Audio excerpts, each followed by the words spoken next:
Srbije ovde, a oni vrata da otvori da nas...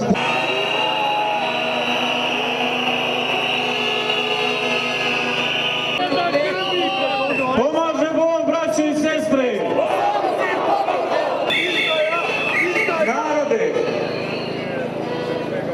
Iz mleka!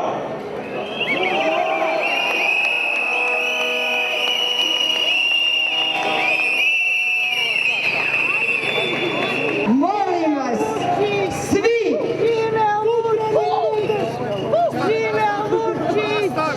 Neka ti je živeo, vodi ga kući. Neka je, zašto svak pravo? Ljudi, nama trebaju svi! I ovi što kažu živeo Vučić. Ajmo aplauz za ovu gospođu! Živeo tvojoj majci! Svih nas koji imamo slične probleme. I znate kako kažu, svako zlo nosi svoje dobro.